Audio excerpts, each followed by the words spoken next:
moi je me présente, je m'appelle Claude Dufour, j'ai 55 ans, j'habite à Annecy depuis une vingtaine d'années, je suis originaire d'Évian.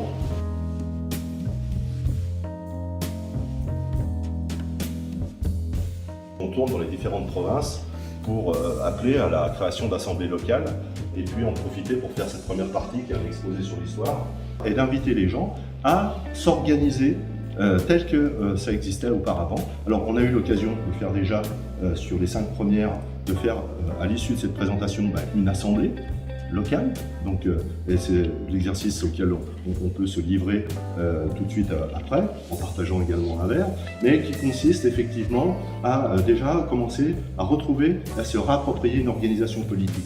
Alors, il ne s'agit pas, encore une fois, je le dis, il s'agit surtout de faire des petits pas dans un monde, ou un environnement qui commence à partir en chips. On voit bien qu'on est dans un monde qui ne va plus, où il faut se cailler pour sauver le réchauffement climatique et il faut acheter des voitures électriques parce qu'il n'y a plus d'électricité. Donc c'est quand même un peu compliqué.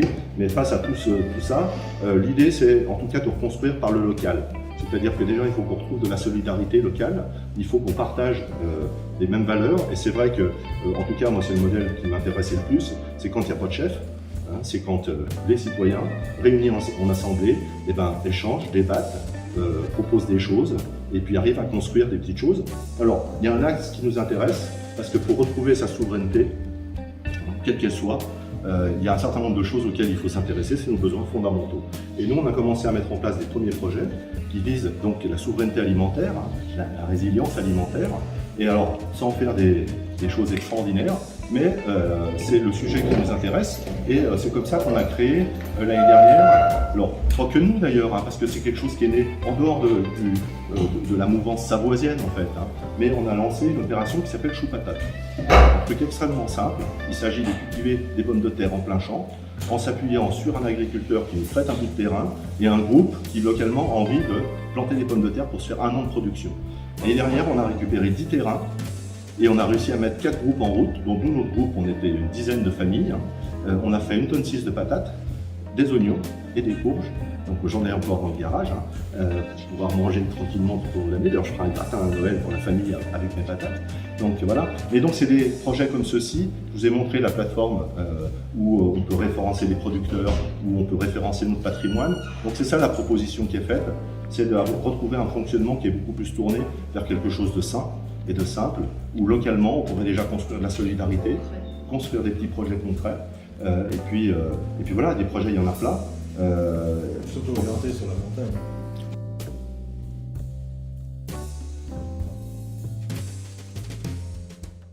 Et donc le premier travail que j'ai entrepris, c'est de constituer cette frise historique. Donc je vais m'appuyer là-dessus pour vous montrer un petit peu ce parcours, traverser ces 1000 ans d'histoire et puis essayer de découvrir en fait quels sont les points saillants, en tout cas que je trouve intéressants dans cette histoire de Savoie. En parallèle de ça, donc j'ai créé un site internet, donc qui est ici, qui s'appelle savoie.live, pour essayer de centraliser aussi pas mal d'informations sur la Savoie et puis essayer de donner une information de qualité. Alors vous voyez cette marque, la Savoie, moi j'y crois. C'est également une marque que j'ai créée, donc je la porte ici, Savoie, moi j'y crois. Sachant que mon métier, effectivement, c'est la communication et la publicité. Donc j'ai travaillé dans des agences de publicité pendant une quinzaine d'années. Et puis j'ai choisi de mettre tout ce que j'avais appris pour faire de la communication au service d'une cause beaucoup plus noble. Il n'y a pas que la Savoie, il y en a d'autres, mais en tout cas c'est ce qui m'intéressait. Alors sur ce portail là, en fait, il y a 4 grandes rubriques. Il y a une rubrique bien sûr qui est l'histoire, donc qui invite à rentrer dans l'histoire plus en détail, c'est 1000 ans d'histoire. Donc on va basculer dans cette rubrique après, mais il y a également 2 autres rubriques qui sont là pour préparer un petit peu, on va dire, l'avenir. Donc il y en a une qui concerne tout ce qui est le patrimoine et les trésors de la Savoie, qui est un système avec une carte qui permet en fait de référencer sur cette carte interactive aussi bien les châteaux, les abbayes. Donc l'idée c'est aussi de se rapproprier notre territoire et puis c'est un système contributif, donc chacun peut inscrire sur une carte un point qu'il connaît, un monument, quelque chose, et puis ensuite il y a un comité de validation qui valide l'entrée de ce document, enfin de ce point sur la carte. Et puis il y a un autre volet qui s'appelle Label Savoie. C'est la même approche, c'est une approche cartographique, mais là c'est pour référencer les producteurs. Les producteurs de Savoie, se réapproprier aussi le commerce local, les circuits courts, les produits de qualité. Alors j'avance dans la partie histoire. Alors déjà l'organisation de cette frise, elle est faite autour des souverains. le marqueur du temps, c'est les différents souverains. Il fallait bien que je prenne un point de départ. Donc j'ai choisi de marquer le temps par la succession des souverains qui vont ponctuer ces 1000 ans d'histoire. Et puis j'ai retenu quelques éléments clés à chaque fois, qui étaient un peu singuliers de ces différents souverains, mais on pourrait faire une heure sur chacun de ces souverains pour expliquer et raconter un petit peu comment était organisée la vie à ce moment-là. Ici on est donc au moment de la naissance officielle de la Savoie, en 1032. Alors ça fait pas tellement débat au sein des différents historiens, hein. Tout le monde se reconnaît à dire que la constitution de la maison de Savoie, elle est marquée par Humbert au Blanchemin, donc en 1032, et en fait c'est à la chute en fait on avait la Burgondie, hein, le duché de Burgondie, qui est la Bourgogne en fait, hein, et à la mort d'un des derniers rois, à ce moment-là, on est également dans une Europe qui est organisée autour du Saint-Empire germanique. Le Saint-Empire romain germanique, hein, c'est après les Romains, va monter une grande puissance qui va du sud au nord de l'Europe, qui s'appelle le Saint-Empire romain germanique. Et c'est sous cette juridiction-là qu'il va confier en fait à Humbert de Blanchemin.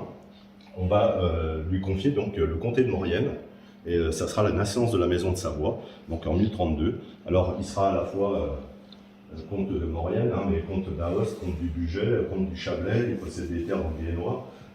Il a autorité sur l'abbaye de Saint-Maurice d'Agone. Donc ça, c'est le trait de caractère, et c'est pour ça que la Savoie, elle est raccrochée. En tout cas, elle a toujours été liée à l'ordre de Saint-Maurice, hein, Saint-Maurice d'Agone. Et c'est pour ça qu'on fête le 22 septembre la Saint-Maurice en Savoie, c'est une fête nationale, qui a été d'ailleurs édictée dans les textes, hein, par une lettre de patente, si je ne m'abuse, pour faire du 22 septembre la fête nationale de la Savoie. Et donc le point de démarrage, Humbert Blanchemin, quelque part, ce qui était intéressant de voir, c'est pour finir quelle était la mission qui était confiée. La mission qui était confiée à la naissance de cet État, il s'agissait de sécuriser le passage des cols. C'est-à-dire faire en sorte qu'effectivement les cols qui servent au passage des marchandises et aussi au pèlerinage, soient débarrassés un peu des brigands et des sarrasins qui pouvaient éventuellement commettre des méfaits. Donc ça, c'est la mission première. Et ce qui est drôle, quand je me suis penché sur l'histoire de la Savoie, quand j'ai cherché à comprendre et à connaître cette histoire, c'est qu'il est plus facile d'apprendre l'histoire de la Savoie dans les pays étrangers qu'en France. C'est-à-dire qu'en Suisse, par exemple, on trouve beaucoup de choses sur l'histoire. En Angleterre, on trouve beaucoup de choses sur l'histoire de la Savoie. Aux États-Unis, on trouve beaucoup de choses sur l'histoire de la Savoie. Mais par contre, en Italie, bien évidemment aussi. Mais c'est vrai qu'en France, on ne trouve absolument rien. Et ça, c'était assez surprenant. Et c'est d'ailleurs comme ça que j'ai noué quelques contacts avec un historien anglais, John Marshall, qui anime un groupe qui est un spécialiste de l'architecture médiévale et qui lui-même a fait tout un travail autour des constructions dans le nord du pays de Galles, qui sont des constructions au moment du Moyen-Âge qui ont été faites par des Savoisiens, puisqu'on avait une capacité à construire déjà en Savoie, des châteaux et ainsi de suite. Et donc on a même retrouvé, il a sorti un livre récemment qui s'appelle Le style savoisien, donc des constructions du nord du pays de Galles. Et donc il sillonne aujourd'hui, donc il a élu maintenant domicile en Suisse, il est toujours anglais. Et ce qui est assez drôle, c'est que donc lui, il anime un groupe sur Facebook et il raconte l'histoire de Savoie en anglais. Donc ça, c'est assez marrant. Donc on a échangé un petit peu avec lui. D'ailleurs, il m'a transmis une lettre qui était adressée par les rois d'Angleterre au comte de Savoie, une lettre en latin qui nous a transmise et puis qui nous a gentiment traduite, qui est une lettre en fait qui vise à recéler une alliance très forte entre l'Angleterre, les rois d'Angleterre et les souverains de Savoie, en vue justement de continuer ces alliances, et c'est ce qui donnera naissance à ces constructions de châteaux dans le nord du pays de Galles. Donc on a ici une première carte qui montre la naissance du territoire, hein, sous Humbert Blanchemin. Donc on voit bien le territoire. Donc il s'agissait du comté de Maurienne, hein. On ne parlait pas encore de la Savoie en tant que telle, hein. Mais c'est d'ailleurs Humbert Blanchemin, c'est le fondateur de la lignée, hein, de la maison de Savoie. Donc on voit bien quelle était la première organisation territoriale. Et puis au fil du temps, il y a des choses qui vont, le territoire va s'étendre. Donc on verra un petit peu les différentes cartes. Je rappelle également, donc je l'ai dit, l'importance de Saint-Maurice d'Agone, hein, sous protectorat de la maison de Savoie. Donc Saint-Maurice d'Agone, qui sera créé en 515, hein, sur la base du martyr, ce que je vous expliquais tout à l'heure. Donc vous avez la lignée des comtes, qui est affichée en haut, hein, comté de Maurienne. Alors pareil, le premier étendard de la maison de Savoie, c'est pas celui qu'on connaît aujourd'hui, c'est pas la croix blanche sur le drapeau rouge. Le premier étendard, c'était l'étendard de Maurienne. Hein. Donc c'était un étendard jaune avec l'aigle noir. Voilà, tel que vous l'avez ici. Hein. Donc ça c'est le premier étendard de la maison de Savoie. Mais c'est des choses qui vont évoluer, au fil du temps. Mais ce qui est à retenir, alors je ne vais pas m'arrêter sur chacun des souverains, mais c'est vrai qu'on commence à faire de l'extension territoriale, hein, puisqu'on va, dès le troisième compte, on va s'étendre vers Turin, vers Suse, donc vers l'Italie. Hein, on va commencer à accroître notre présence territoriale. Et puis on va continuer comme ça. Donc pareil, on va se voir confier donc l'anneau de Saint-Maurice d'Agone, hein, qui sera le symbole de la transmission du pouvoir de souverain en souverain en Savoie.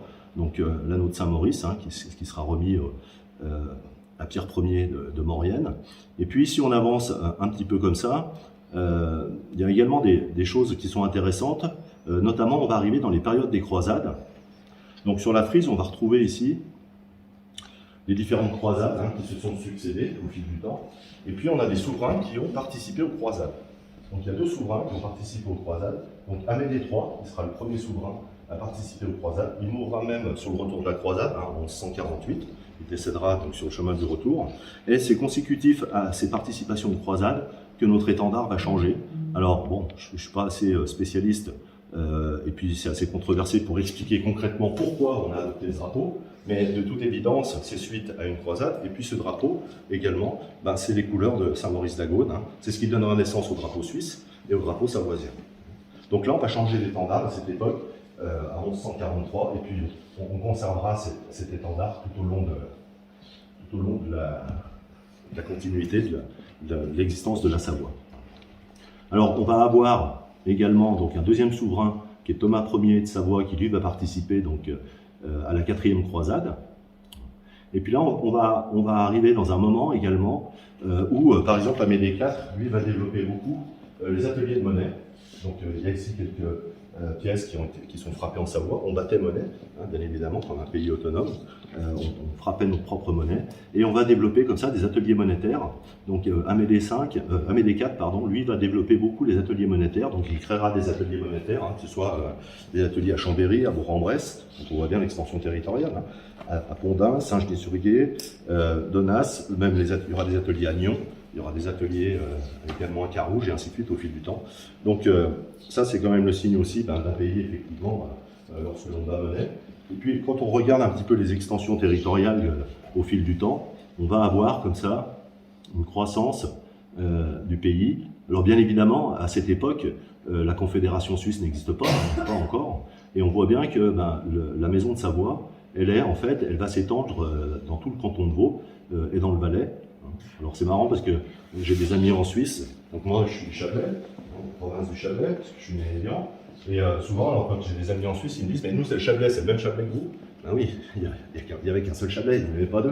Maintenant il y a des pays qui séparent cette province. Mais donc à l'époque on voit bien ici qu'on va s'étendre jusqu'au sud ici, on va même monter assez haut, ici, donc le pays du Bugey et dans la Bresse, on va s'étendre sur le Viennois également. On a toujours été en rivalité avec le Dauphiné. Il y a toujours eu des antagonismes avec le Dauphiné, mais on va monter comme ça jusqu'au nord tout le canton de Vaud, jusqu'à Fribourg et ainsi de suite. Tout ça, ça sera le pays de Savoie. Ce qui fait que si vous vous promenez sur les bords du lac Léman du côté suisse, là, ne soyez pas surpris de voir que la plupart des villes ont été fondées par des souverains de Savoie. Moi j'étais en vacances à Morges cet été, Morges a été constituée, la ville a été constituée par un comte de Savoie également. Et puis on a quelques éléments, je parlais de cette participation de nos souverains aux croisades. Alors ça c'est la chute de Jérusalem. Alors on revient sur cette gravure, sur cette peinture, c'est la chute de Jérusalem. On voit bien effectivement les armoiries. Alors est-ce que c'était des Savoisiens, est-ce que c'était l'ordre de Saint-Maurice d'Agone? Si vous regardez un petit peu les évolutions avec que ce soit les Templiers, puis la constitution par la suite de l'ordre des Hospitaliers, et ainsi de suite, ce sont les mêmes couleurs qui sont utilisées, c'est les mêmes blasons. Mais c'est assez flagrant de découvrir des choses comme ça dans les différentes représentations historiques de grands moments de croisades et autres. Alors, il y a également un élément ici qui est assez marrant quand je me suis plongé dans cette histoire de Savoie, c'est de voir que, en fait, alors ça c'est un fait historique qui est plutôt controversé, le fait que la flotte d'Amédée V sauve la ville de Rhodes assiégée par les Ottomans. Donc je l'ai écrit, ce fait est contesté historiquement. Pourquoi? Parce que le souverain de l'époque, qui est Amédée V, il combattait à ce moment-là sur d'autres terres en Europe, auprès d'autres souverains d'Europe. Donc il ne pouvait pas être effectivement la libération de Rhodes. Mais néanmoins, ce que tout le monde atteste, c'est qu'on avait bien une flotte. C'est-à-dire qu'on avait une armée, et on avait une flotte, ce qui est quand même assez surprenant pour un pays de montagne tel qu'on connaît aujourd'hui. Mais nos aspirations vers le sud étaient déjà bien grandes à l'époque. Et donc, effectivement, il y avait bien une flotte de Savoisiens qui permettait d'interagir. Alors, c'est aussi un peu le trait de caractère des différents souverains tout au long de l'histoire. Ils seront très habiles en diplomatie. Et comme tous les souverains d'Europe, beaucoup d'alliances vont se faire à travers d'autres pays, qui soient des pays naissants ou autres, pour éteindre des conflits. Souvent, on mariait une fille avec un garçon du pays avec lequel on avait eu belligérance auparavant. Et donc, on aura par alliance comme ça des extensions territoriales qui vont se faire et qui vont permettre aussi d'étendre donc le territoire. Donc, on a quelques éléments. Des différents souverains. Et puis là, je vais rentrer sur une partie pareille qui est assez intéressante parce que ça préfigure justement de l'organisation de la Savoie, avec notamment la mise en place des bailliages. Donc ça, c'est une organisation politique. Donc on a des souverains qui vont faire leur éducation à la cour d'Angleterre. Je l'ai dit, avec l'Angleterre, on a des liens très très forts, qui ont toujours existé. D'ailleurs, l'Angleterre, lorsqu'il y a eu le traité de cession et cet odieux référendum pour valider le rattachement à la France, l'Angleterre s'est élevée et s'est opposée officiellement à ce moment-là en disant qu'il ne reconnaissait pas ce rattachement à la Savoie. Donc l'Angleterre et la France, la Savoie a toujours été extrêmement liées. Voilà. Et donc on va avoir ici des souverains, vers 1200, enfin au début du XIVe siècle, on va créer les Assises générales de Savoie, qui ont lieu chaque année en mai. On va établir donc une cour permanente de justice. Dès 1300 et quelques, on va créer la cour permanente de justice à Chambéry. Avant, la cour de justice, elle était itinérante, elle se déplaçait sur le territoire. Et là, elle va être sédentarisée par les souverains. Et donc, on va avoir cette organisation. Les États de Savoie se divisent en 10 bailliages. Alors, les bailliages vont évoluer au fil du temps, bien sûr. Un territoire s'agrandit, se réduit. Mais cette logique-là, c'est-à-dire déjà ce découpage en provinces et les bailliages, donc c'est une manière de déléguer le pouvoir dans des zones territoriales qui souvent sont incarnées par un chef-lieu. Donc on a le bailliage du Chablais, un chef-lieu de c'était Chillon. Donc aujourd'hui, ce qui se trouve, avec un château de Chillon qui se trouve en Suisse, mais c'était cette organisation-là. Et puis on va avoir donc les bailliages et puis ce qu'on appelle les châtellenies. Donc l'organisation, elle va se faire de la manière suivante. Alors on voit, il y avait le bailliage du Chablais, le bailliage du Pays de Vaud, de la vallée de Suse, de la vallée d'Aoste, du Bugey, Novalaise et ainsi de suite, Viennois, puis après ça évoluera au fil du temps. Il y en aura d'autres qui seront créés. Avec des chefs-lieux qui seront Châtillon-sur-Cluse, qui est le chef-lieu du bailliage du Faucigny, dès 1355. Donc ça, c'est intéressant, cette organisation-là, parce qu'on a dès le départ, pour finir, des souverains qui sont relativement peu interventionnistes dans le fonctionnement du pays. C'est-à-dire que l'organisation est surtout renvoyée en fait au chef-lieu, avec ce fonctionnement autour des provinces, des bailliages. Et puis alors oui, il y a le seigneur du bailli qui lui va régenter et faire fonctionner son sous-ensemble géographique.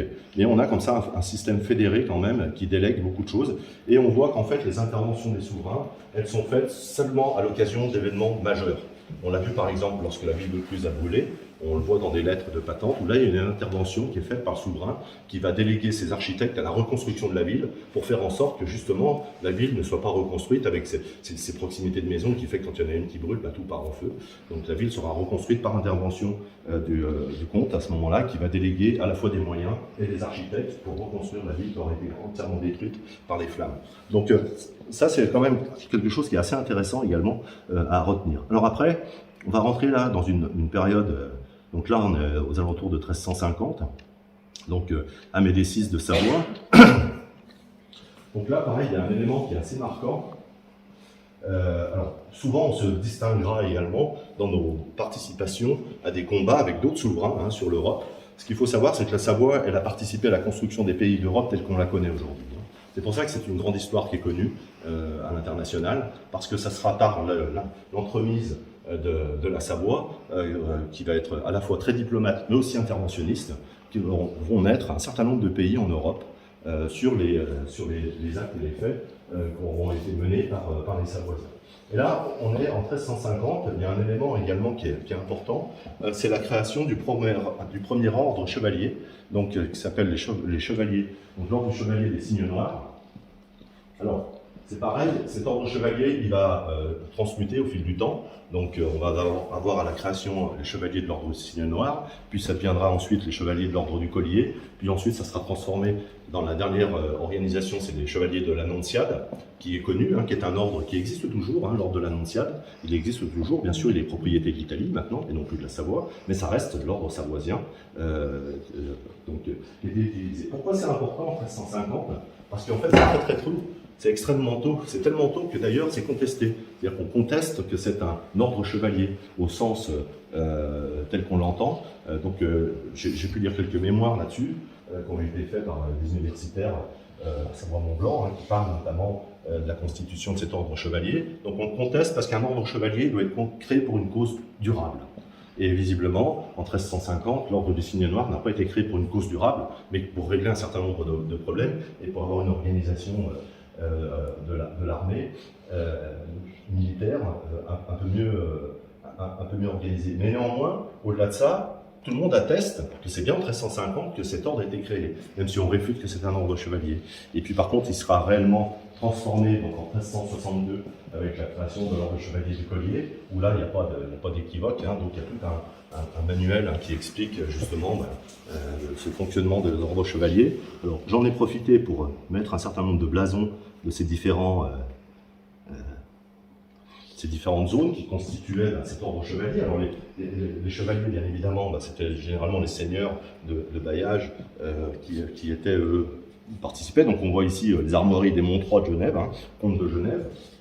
On voit également d'autres armoiries, les armoiries des souverains, qui vont évoluer au fil du temps avec les prises de possession de différents territoires, puisqu'on va voir qu'on va descendre jusqu'au sud, jusqu'à la mer Méditerranée, avec l'extension territoriale qui va jusqu'à Nice. Et là, pareil, alors de la même manière, ici, quand on parle de l'intervention des souverains de Savoie au niveau de l'Europe et au-delà, puisque c'est pas uniquement sur les terres d'Europe, ils vont aller aussi en Orient, on l'a vu avec les croisades. Mais ici, par exemple, on a en 1366, donc on a Amédée VI de Savoie, donc lui il va aller porter secours alors à son cousin byzantin Jean V, donc on voit bien les jeux d'alliance qui existent, et il va aller porter secours à son cousin qui est attaqué par les Turcs et qui est retenu prisonnier en Bulgarie. Donc il va aller délivrer son cousin, l'empereur byzantin, donc par intervention de son armée sur ces théâtres d'opération.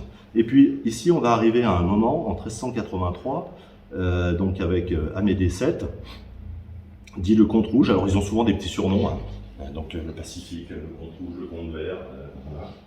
Donc c'est marrant de découvrir aussi les sobriquets qui étaient utilisés pour ces noms-là. Mais Amédée VII, lui, il sera, donc on le voit, on a des échanges avec les différentes cours européennes, donc il sera appelé par le roi de France au secours de Louis II de Flandre. Il se trouvera sur la bataille, donc ça c'est des batailles célèbres. Il a pris part à une expédition en Flandre avec 700 lances de purs savoisiens. Il utilise en plus le titre de comte de Savoie et le titre de duc du Chablais, d'Aoste, marquis de l'Italie, et ainsi de suite. Et donc ce qui est intéressant dans cette période, c'est qu'en 1388, la ville de Nice ce qu'on appelle la dédition de Nice. Donc la dédition de Nice, c'est pas un rattachement à la Savoie, c'est un acte volontaire des habitants de ne plus reconnaître la souveraineté.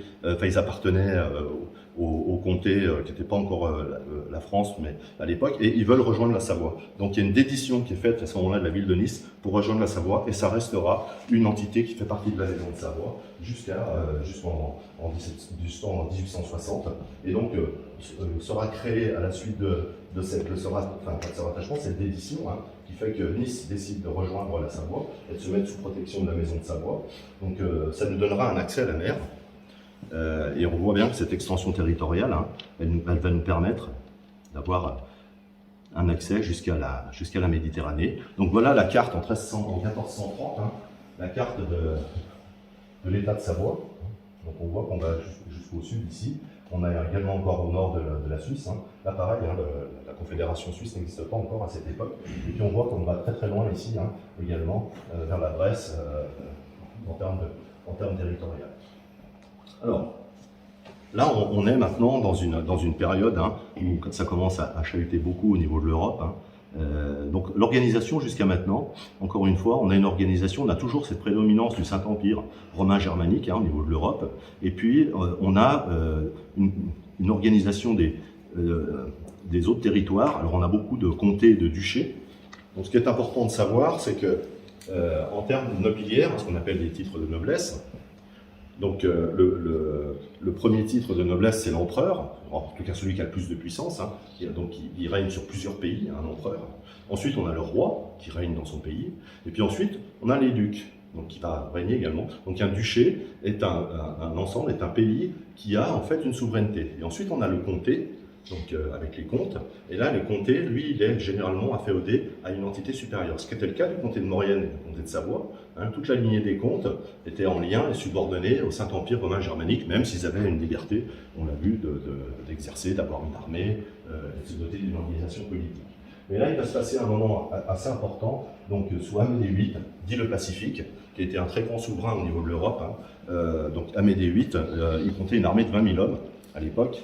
Donc, et il avait des émissaires qui sillonnaient toute l'Europe et il allait prêter main forte aux différents souverains. Et c'était quelqu'un d'extrêmement habile en termes de diplomatie. Et donc, il a profité en fait de la venue en pays de Savoie, ou en tout cas il revenait vers l'Autriche, l'empereur du Saint-Empire romain germanique. Hein. Donc là, on est au début des querelles de religion. Il va profiter du passage de l'empereur pour l'inviter à Chambéry et puis négocier le passage du comté en duché. Donc c'est à cette époque-là, donc c'est en 1416, que le comté va se transformer en duché, ce qui va nous permettre de nous émanciper plus encore et de devenir un pays complètement souverain, autonome et avec plus aucun lien, en tout cas aucune subordination à une autre entité, même si il garde des relations très très bonnes avec et puis c'est un peu la chute à ce moment-là, c'est un peu le déclin du Saint-Empire romain germanique, hein, et on voit naître d'autres pays qui vont commencer à se créer. Donc ça, c'est un moment important, hein, donc, en 1416, hein, donc c'est le 19 février 1416 que sera constitué, donc le comté de Savoie va devenir duché de Savoie. Donc c'est pareil, c'est pour ça que le 19 février, c'est également une fête nationale en Savoie, puisque ça signe le passage du comté en duché. Donc c'est la fin de la lignée des comtes. Hein. Donc Amédée VIII était le 19e comte de Savoie, sera le premier duc de Savoie, et ensuite on aura une lignée de ducs qui va continuer comme ça au fil du temps. Et puis c'est ce dont je vous parlais tout à l'heure, peu de temps après donc, le passage de comté en duché, donc il va rédiger cette fameuse constitution, hein, le Statutat Savoia, donc qui est la Constitution, hein, c'est un code de législation d'administration. Il sera promulgué en 1430 par le duc Amédée VIII. Et ces statuts, donc c'est un code tout entier de politique, de justice, de procédure administrative destiné spécialement à Savoie, à la gouvernance de la Savoie. Donc là, on est très très tôt doté déjà d'une constitution très aboutie. Hein, c'est un document qui est en 5 livres et qui réglemente, alors qui va même jusqu'à réglementer, c'est marrant si vous lisez un peu cette constitution, il y a tout un livre qui est dédié à la manière dont on doit s'habiller. Voilà. Parce que ça révèle en fait l'ordre social dans le pays. Bien sûr, on est ici dans le Moyen-Âge, hein, et donc c'est assez intéressant de voir, en fait, mais néanmoins, ça organise toute la partie à la fois politique, justice, les différentes procédures administratives, puisqu'il y avait une administration très forte, hein, qui permettait d'avoir, on l'a vu, bien avant, des cours de justice et autres, hein, qui existaient en Pays de Savoie. Donc ça, c'est un moment assez particulier. Et puis, ce souverain, hein, qui sera un des souverains qui aura le plus brillé sur l'Europe, hein, en tout cas, c'est reconnu en tant que tel. Il sera même, à un moment donné, il sera désigné antipape par le concile de Bâle. Donc c'est à une époque où il y a plusieurs papes, hein, et donc le concile de Bâle va désigner donc, Amédée VIII pour qu'il devienne pape, voilà, à Bâle, et donc il prendra le nom de Félix VI, hein, donc il quittera son pouvoir de duc, hein, sera remis à son fils, et donc lui va devenir pape, le pape Félix V. Voilà. Alors, un autre caractère également, c'est que durant tout le règne d'Amédée VIII, il n'y aura jamais de conflit sur le territoire de Savoie. Il fera la guerre il ira prêter main forte dans beaucoup de théâtres d'opérations en Europe et en Orient. Mais il n'y aura jamais de conflit sur le territoire, ce qui est une manière de préserver le territoire aussi, puisque c'est par là qu'on achemine les denrées, je le disais, c'est aussi ce passage d'école, qui était la vocation première des souverains de Savoie, qui était de sécuriser le passage d'école et garantir de pouvoir acheminer à la fois des marchandises ou d'effectuer des pèlerinages. Alors on va continuer comme ça dans les différents souverains. Et, pareil, en 1451, donc on a Louis Ier de Savoie. Et donc là, alors c'est pas une anecdote, mais j'étais très surpris de savoir, par exemple, que donc Louis Ier de Savoie, il a fait l'acquisition du Saint-Suaire. Donc le Saint-Suaire était une relique propriété des ducs de Savoie, qui était bien sûr exposée et vénérée comme une relique. Mais donc c'était quand même assez flagrant entre les chevaliers, entre la flotte et entre la possession du Saint-Suaire. C'est quand même assez surprenant pour quelqu'un qui découvre son histoire de voir à quel point la Savoie a brillé et a eu de l'importance dans ce haut Moyen-Âge et au moment de la Renaissance. Donc on fera l'acquisition du Saint-Suaire à ce moment-là. Alors j'avance encore un petit peu. Et là on va rentrer, alors je vais pas, là on a Philibert Ier, dit le chasseur, donc lui il mourra, donc très jeune il mourra au château de Ripaille à Tenon, lors d'une partie de chasse. On pense d'ailleurs qu'il a été empoisonné, en tout cas il y a des récits là-dessus. Voilà, donc va se succéder comme ça un certain nombre de souverains. On voit d'ailleurs que dans les armoiries ici, vous avez dans les armoiries ici, donc ça c'est la possession du Piémont. Donc c'est le sceau du Piémont qui rejoint nos armoiries, puisqu'on va s'étendre jusqu'au Piémont à ce moment-là. Et on va avoir comme ça, alors pareil, si vous regardez, voilà, je l'ai mis ici, nos souverains vont être Charles Ier de Savoie, il est également roi titulaire de Chypre et de Jérusalem. Voilà, c'est quand même, encore une fois, quelque chose qui est assez surprenant, et c'est quelque chose qui va durer dans le temps. On va garder ce titre, ce titre de roi titulaire de Chypre et de Jérusalem par les interventions qui ont été faites par les souverains de Savoie lors de croisades ou autres. Et donc là, on va rentrer dans des périodes. Alors, il y aura effectivement des querelles de succession, puisqu'il n'y a pas forcément de successeur. Il va mourir très jeune, Philibert, donc ensuite c'est son oncle qui va régner, dit Philippe Santerre, comte de Bresse, et ainsi de suite. Mais on va arriver dans une période où là, vous allez voir sur la frise, je vais avancer un petit peu. Alors il y a pareil, il y a des pièces qui sont frappées, qui permettent de voir un petit peu ce qui se passe. Alors on va avoir des alliances avec la France, puis on va et d'autres pays, voilà, des alliances qui vont se faire, qui vont se défaire, donc il y a toujours ces extensions territoriales. Et là on va commencer à rentrer dans une période, à partir du XVIIe siècle, où on va commencer à être occupé. On va avoir des occupations, on va être envahi à maintes reprises, on va être occupé, puis on va être libéré. Donc la première occupation, c'est François Ier, donc, qui va occuper la Savoie pendant 23 ans. Alors François Ier, donc je l'ai dit, 1439, va adopter le français pour l'administration française, donc va faire du français la langue officielle de l'administration en France. Voilà. Et François Ier, également, ce qu'il faut savoir, c'est que c'est le fils de Louise de Savoie. Donc François Ier, fils de Louise de Savoie, adopte le français qui n'est autre que la langue maternelle pour finir, pour son pays, mais va aussi envahir le duché de Savoie, et puis va s'y installer 23 ans avant d'être finalement mis dehors.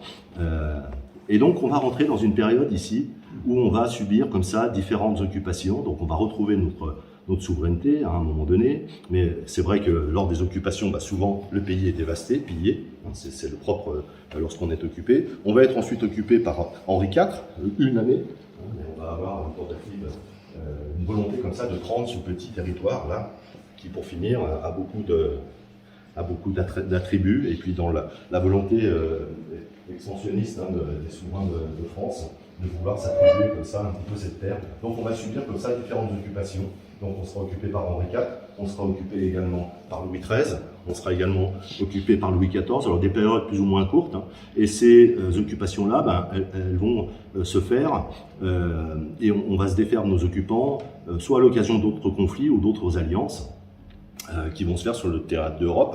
On a la montée de Charles Quint à cette époque-là, donc on aura même une occupation espagnole, donc on a l'occupation de Louis XIV, 2 fois, il va nous occuper, 2 fois, ils viennent, ils essayent, ils s'occupent, ils sont remis dehors, et ainsi de suite. Donc il y a eu 6 occupations françaises, une occupation espagnole. Je dis 6 parce qu'on est dans la dernière occupation française en termes depuis 1860. Voilà, donc une occupation espagnole qui durera 5 ans également.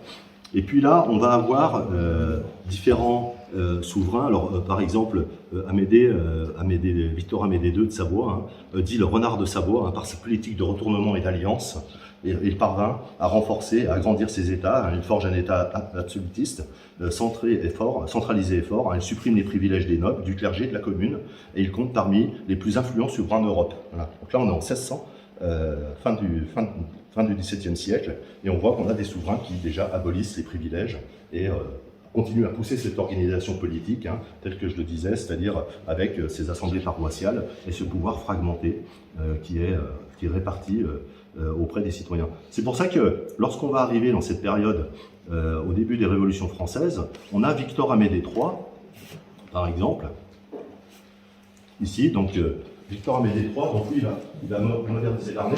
Donc on est juste avant la Révolution, donc il va moderniser l'armée, il crée l'Académie royale des sciences, adversaire de la Révolution française, il va s'opposer à la Révolution française, d'accord ? Il va abriter les Français qui veulent se réfugier et qui fuient la Révolution, il va les abriter sur son territoire, et il va interdire le passage des ambassadeurs de la République française. Ça conduira à un conflit, donc on va rentrer en guerre contre la France et les révolutionnaires français, et on va perdre cette bataille, et on va être occupé pour une période relativement longue, de 1793 jusqu'à 1815, à la chute de Napoléon. Alors, cette période-là, c'est une période qui est importante. Pourquoi ? Parce que, on le voit, on est au début des révolutions en Europe, mais c'est clair que pour finir, en pays de Savoie, dans l'état de Savoie, bon, les souverains tels qu'ils sont décrits dans les révolutions, c'est-à-dire des souverains sanguinaires, totalitaires et ainsi de suite, ça nous parle très peu pour finir, parce qu'on n'a pas une organisation politique comme ça en Savoie. Donc c'est vrai qu'on n'est pas ça nous parle très peu pour finir en Savoie, ces révolutions à bal souverain et ainsi de suite. La Savoie sera toujours au soutien de ses souverains, et donc liée très très fortement donc à l'Église, bien évidemment, c'est un trait de caractère en Savoie. On l'a dit, Saint-Maurice d'Agone dès le départ, ça va continuer. Les richesses sont beaucoup dans les églises, c'est là où on vient mettre nos richesses, on dépose de l'or et ainsi de suite dans les églises. Et donc, pour finir, ces révolutions-là, bon, ça nous parle très peu. Et on va rentrer ici dans un acte historique qui est très peu connu, qui est la guerre de Thônes, c'est-à-dire en 1793, lorsque le comté de Savoie, le duché de Savoie, pardon, et le comté de Nice est occupé. Donc, en 1793, on va avoir ici, en mai 1793, une guerre éclair qui va durer 3 jours, mais qui est assez importante à rappeler, puisque ça donnera naissance à une héroïne de guerre qui s'appelle Marguerite Adet Frischlet, en fait, une histoire peu connue, en tout cas, bon, les Savoisiens connaissent, mais il est intéressant de rappeler. Donc, on est occupé à ce moment-là par les révolutionnaires français, et puis, dans les conflits qui naissent entre la France et les différents pays d'Europe, il y a des volontés, en tout cas des risques. On a toujours été assez proche de l'Autriche également, puisqu'on est intervenu à Vienne pour libérer Vienne des Turcs à des moments. Donc les liens sont très forts entre l'Autriche et la Savoie également. Et donc il y a une crainte à ce moment-là de rentrer en conflit avec l'Autriche pour la France. Et donc la France va déclarer une conscription, donc va mobiliser tous les Savoisiens qui se trouvent sur le territoire pour les enrôler et partir à la guerre. Et donc, à ce moment-là, on est occupé, on n'a plus de troupes sur le pays, les troupes et le souverain se sont réfugiés de l'autre côté des Alpes en Italie, et laissent le pays sous occupation française. Et donc, cette conscription qui vise à mobiliser tous les hommes pour partir à la guerre, elle va donner naissance à un soulèvement populaire, un soulèvement paysan, donc, qui vont s'opposer à cette conscription. Et donc, du 6 au 10 mai, va avoir lieu une guerre à Thônes, donc, où des paysans vont se rassembler à Thônes et vont bloquer la montée de l'armée française dans la vallée de Thônes. Donc ils vont s'installer en fait donc à Thônes, si vous voyez où se trouve actuellement le cimetière de Morette, le cimetière qui commémore les résistants de la guerre de 39-45. Donc vous avez le cimetière de Morette qui se trouve ici, et puis de l'autre côté du cimetière de Morette, de l'autre côté de la Balme de Thuy, c'est là qu'était installé le camp des insurgés. Donc c'est là qu'étaient installés les paysans qui tenaient tête, et puis c'était en face à la Dent du Cruet. Ils avaient réussi à prendre des canons à Annecy, ils avaient monté un canon, et ils ont tenu tête pendant 3 jours aux armées révolutionnaires, les empêchant d'avancer sur Thônes. Bien sûr, au bout de 3 jours, à court de munitions, ils devront céder, et puis s'éparpiller et se cacher dans la montagne. Mais pendant cette période, donc c'est Marguerite Adet-Frischlet, dont les faits sont documentés beaucoup dans les écrits d'ecclésiastiques ou d'historiens de l'époque, hein, qui elle a harangué, ou en tout cas aidé les paysans à les diriger là où se trouvait le conflit, à faire venir, parce qu'il y a des paysans de Manzine et autres qui venaient pour donner main forte à ce conflit qui avait lieu à Thônes. Et donc on dit même qu'elle va se déguiser en homme, qu'elle va ravitailler les autres, et ça sera, pour l'exemple, elle sera bien sûr arrêtée, jugée, emprisonnée à Annecy, dans les prisons d'Annecy, et elle sera fusillée sur le paquet. Donc elle sera fusillée, je crois que c'est peu de temps après, elle sera fusillée 18 mai 1793 sur le paquet à Annecy.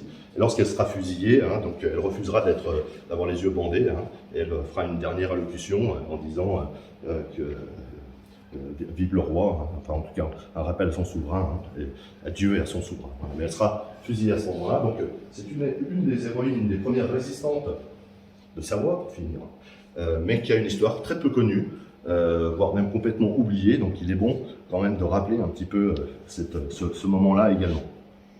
Alors, ici, on est bien sûr sous occupation. Alors, on le voit, on est quand même sous occupation, mais néanmoins, la succession des souverains continue à s'opérer, puisque eux, ils sont plutôt côté italien. Hein, et on continue à avoir des successions, hein, avec Charles-Emmanuel V, Victor Emmanuel Ier. Et puis, on va arriver ici, donc on va être occupé par les révolutionnaires, puis ensuite, on va avoir l'arrivée de Napoléon, donc on sera occupé par un empire et non plus par la République française. Et on va avoir ici la chute de Napoléon en 1814-1815. On va avoir ici la possibilité, la Savoie va retrouver sa souveraineté. Et donc, dans cette période-là, ce qui est important également de savoir, c'est que on va avoir deux traités, donc le Congrès de Vienne et puis le traité de Paris. Mais dans ces négociations qui se font à la chute de Napoléon, on va avoir le comté de Genève, qui appartient à la Savoie, qui veut rejoindre la Confédération helvétique. À ce moment-là, ils en ont marre effectivement de subir un petit peu les envahissements successifs, hein, et ils décident de demander à rejoindre la Confédération helvétique. Sauf que pour rejoindre la Confédération helvétique, à ce moment-là, Genève n'a pas assez de terres pour pouvoir prétendre à créer un canton. Et donc, ce qui va se passer, c'est que la Savoie va céder des communes. Donc on va donner des communes à Genève pour que Genève devienne un canton suisse.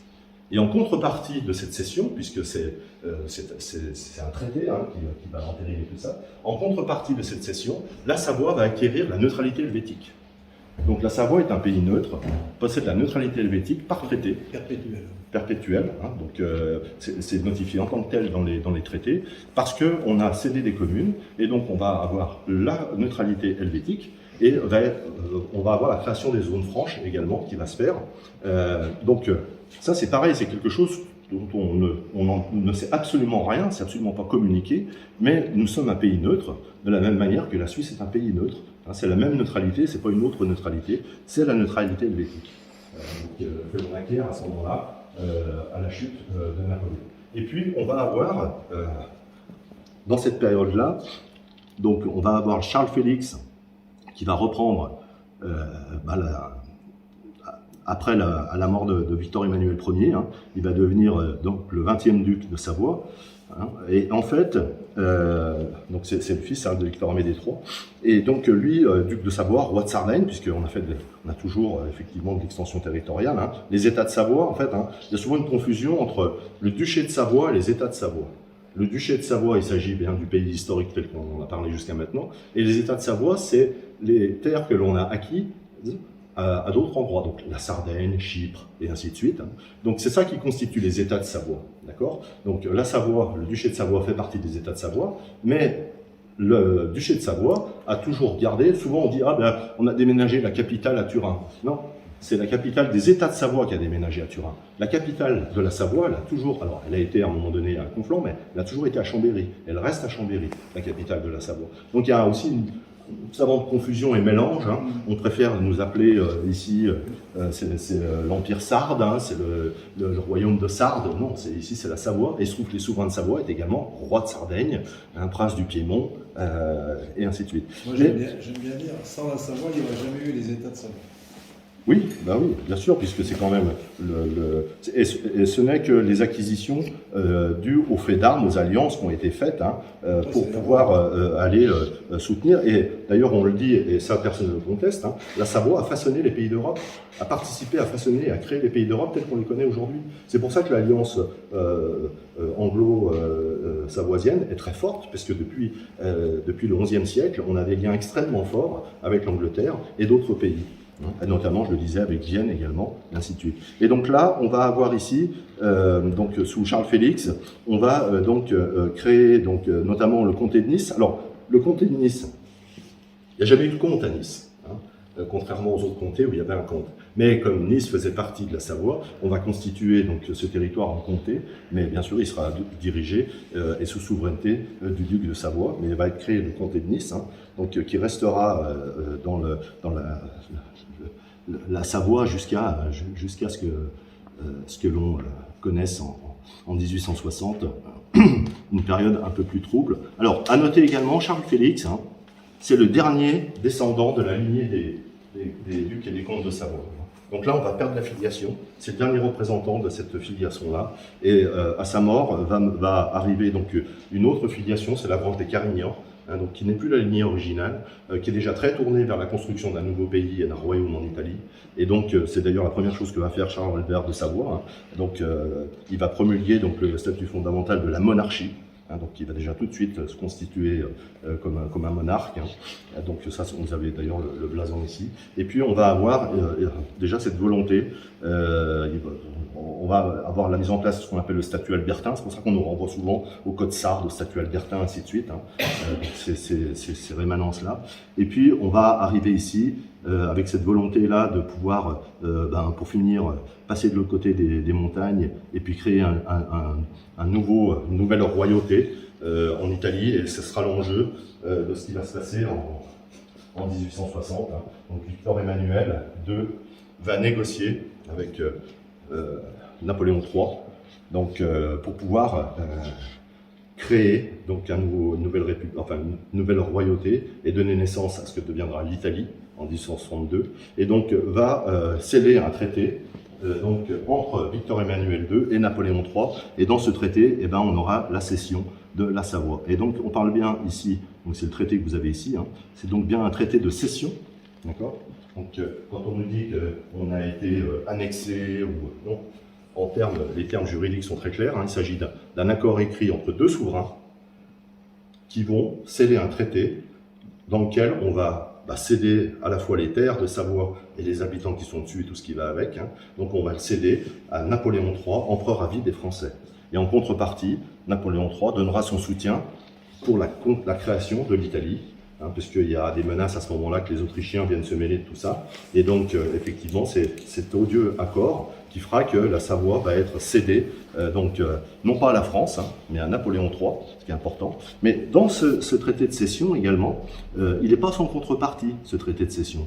Il y a des droits acquis, normalement, alors bien sûr qui ont été balayés, bafoués au fil du temps, mais ça donnera naissance, donc depuis 1860, à cette nouvelle organisation territoriale qu'on connaît, avec deux départements qui sont constitués, la Haute-Savoie et la Savoie, bien que la Savoie a toujours été une et unique.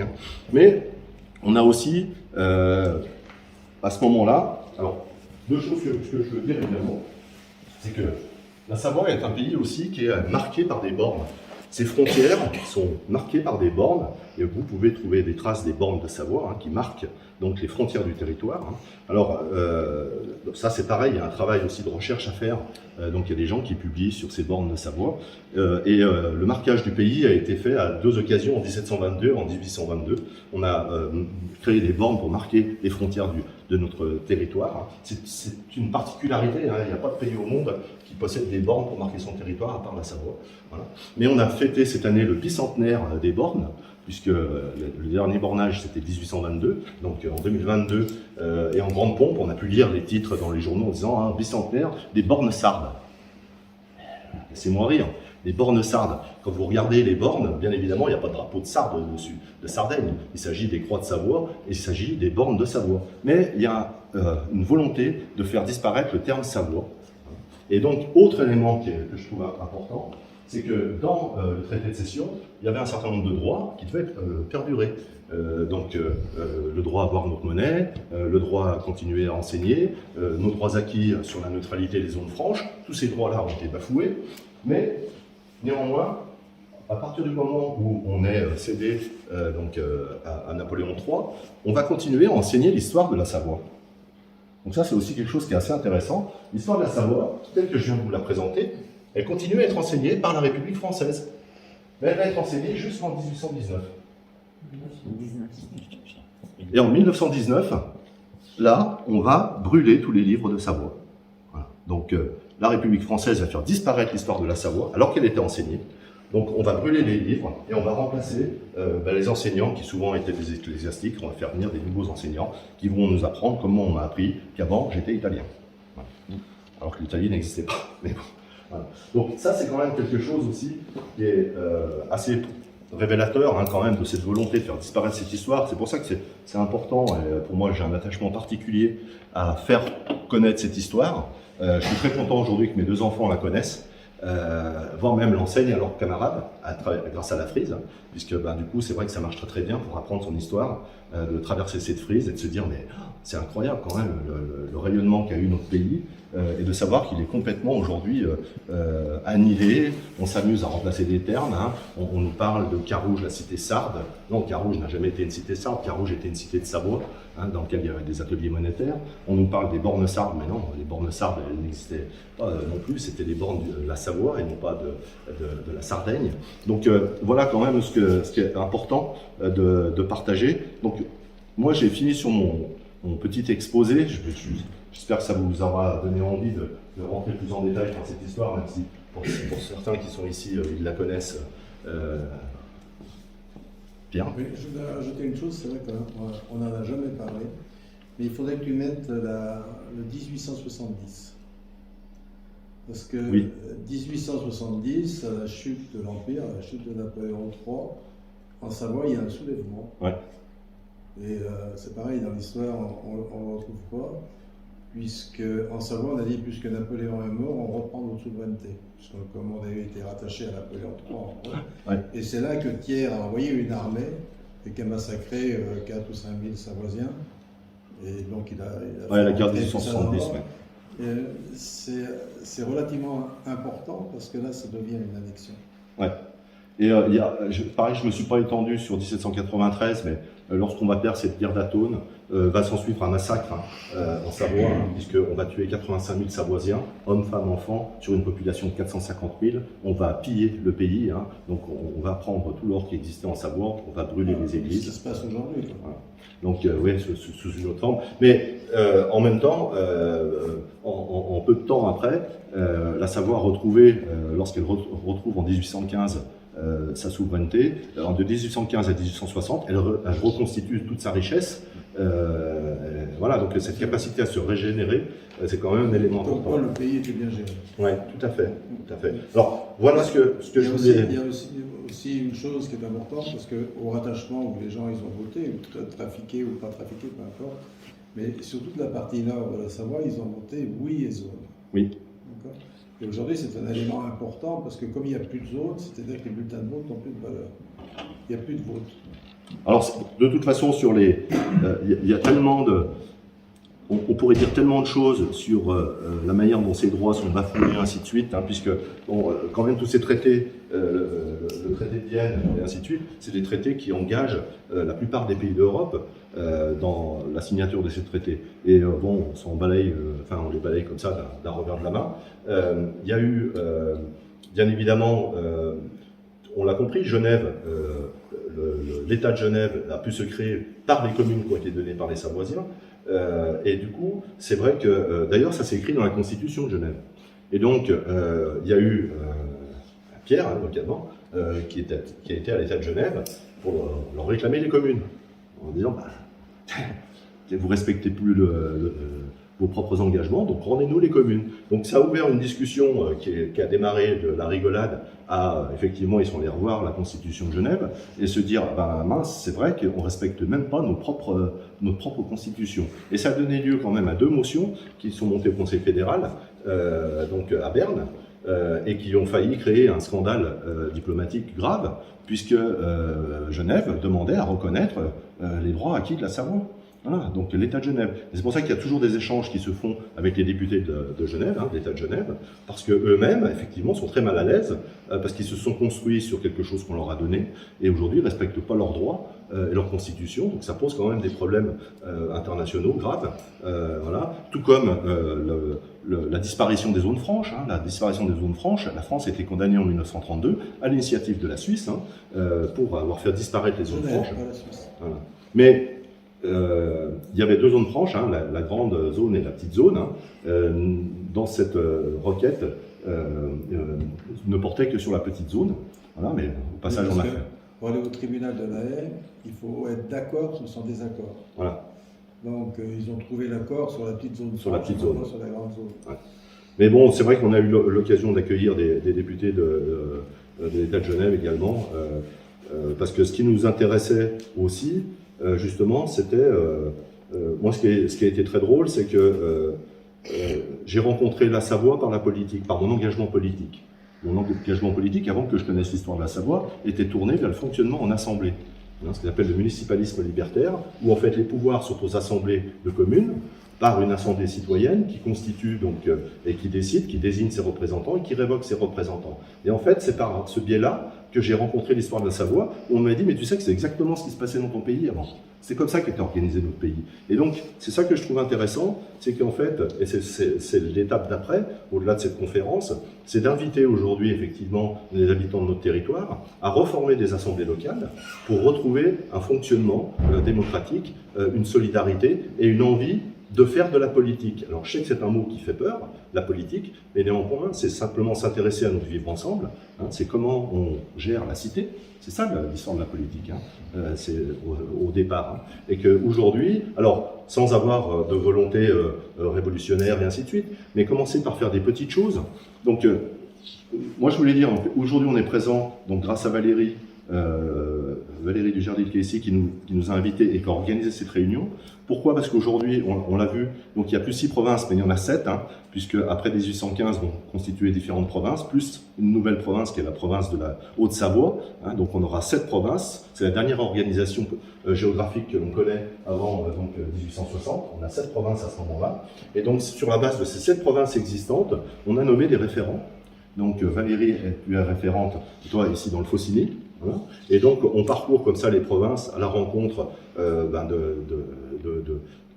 à l'occasion de citoyens. On ne sait pas trop comment les appeler parce que citoyens ça n'existe plus, mais bon, parce que citoyens normalement ils votent, nous on fait qu'élire, donc c'est un peu compliqué, mais voilà, donc j'ai terminé, je me tais. Merci.